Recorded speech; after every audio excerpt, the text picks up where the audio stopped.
is important to me? My family. Get along great with my mom, you know. Some might call me a bit of a mama's boy. Get along all right with my dad. We constantly bicker back and forth. Yep. My parents don't celebrate my birthdays. Your 18th Yes, we do. birthday. No, you were we celebrate. We We did just not. don't invite you. No, my dad did not. right. Your 18th birthday, you were in boot camp. Yeah. Did you tell anybody? No. I didn't think so. No. The two years where you guys could have. I think my 19th, but my dad forgot. He didn't call me. He didn't say happy birthday I on my always- 20th birthday. On your 20th birthday, Yep. where were you at that time? California. And you were doing what on your birthday? Just think about it for a second. I was around. Drinking? No. Yes. No. I didn't drink alcohol underage. Who does that? Yeah. I got pictures, man. Sure. Yeah, oh yeah. No, but you Oh didn't, yeah. you didn't call me to 5 days after. And then what did I say? You didn't say anything about my birthday. Man, this guy has a memory. I was at Hooters. I remember I got the call and walked outside. I used that as an excuse to You get... were at Hooters 5 days after your birthday? Yes. And you were 21. No.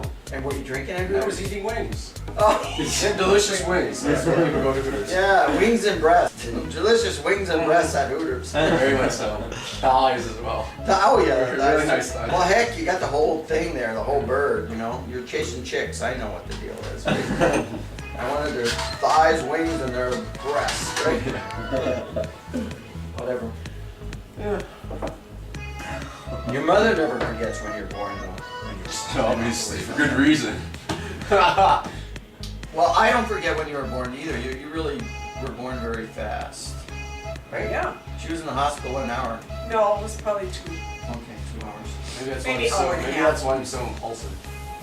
Yeah, but the amazing thing about you, Sean, though, when You were born at 2:07 in the morning. Yeah, and the doctor is telling Joan, don't push, look up in the mirror, and Joe's going, I don't want to look in the damn mirror, I just want this baby out, you know?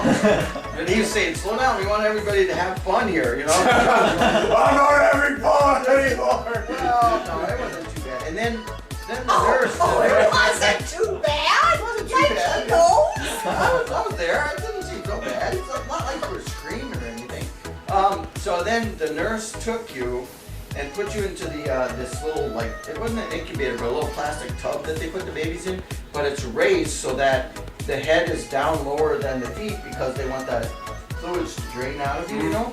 And she put you on your back and you rolled over onto your stomach and the nurses jumped, wow, look at that! You rolled over and lifted up your head. You know, I left home when I was 17, 2 days after I graduated high school to go to boot camp, and had my 18th birthday there. Didn't actually even remember my 18th birthday. Didn't realize it was 18 until about a week later.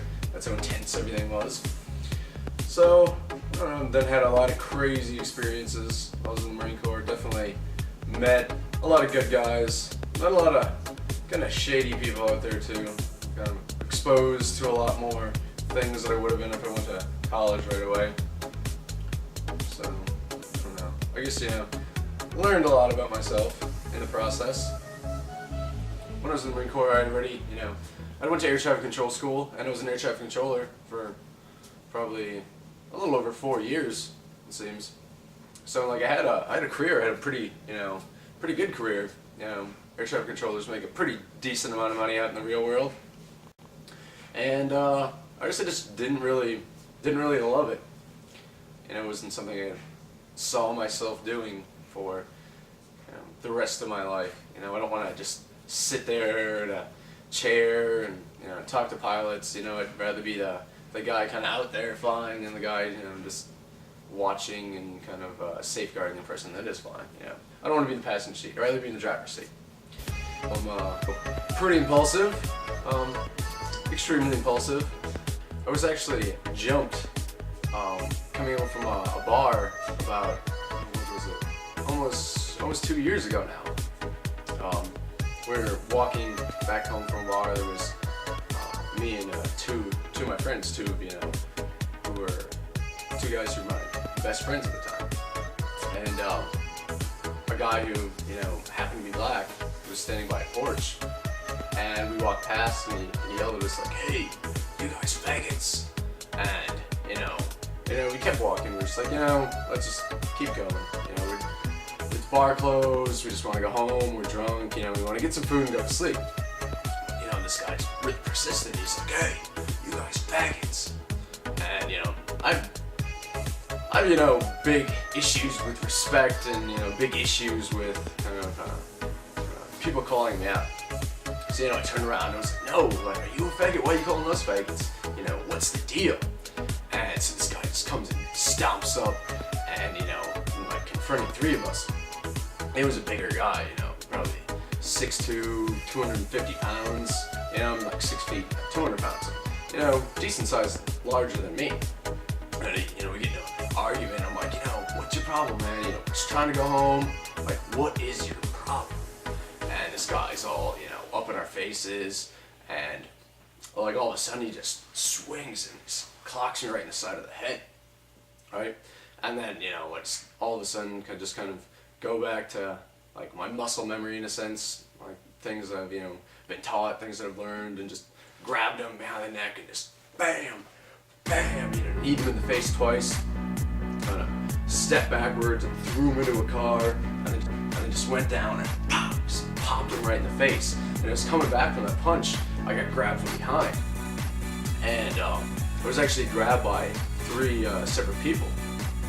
And so they pulled me back at a track jacket on him. So I just kind of like, luckily, just kind of shrugged out of it. And eventually kind of got free in about a second.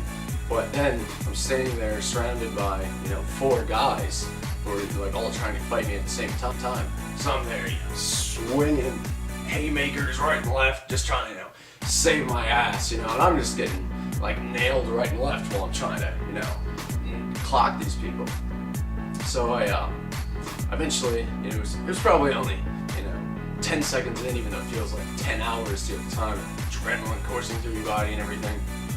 And so I like decided, you know, I'm not gonna win like this. So I grab a guy behind the head and just nail him right in the ribs, and he goes down. As soon as that happens, I can tackle him from my side. And by this time I lost, I was in flip-flops, I lost those, I lost my track jacket, I was there, you know, just jeans, bare feet, you know, a t-shirt on. So I go down, and there's this guy on top of me, and like all of a sudden it felt like, I don't know, almost my life flashed before my eyes. It was really, you know, crazy. I'm, you know, on the ground, there's 4 guys that, you know, I feel like want to kill me above me, and I don't know, it's pretty a startling thing, you know, really stirs you. And I think right then and there I decided, you know, it's like, I'm not gonna, you know, just lay down and take this. I'm not gonna, you know, just stand by and let somebody, you know, think they can do this to me.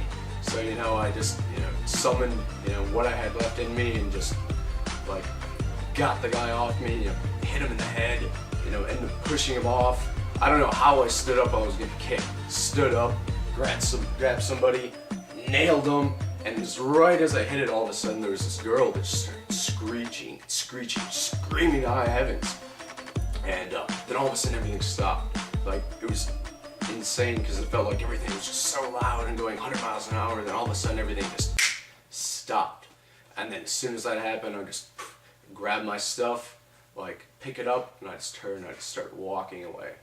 I'm Sean Murphy. I'm 23 and proud to be from Titletown, Green Bay, Wisconsin.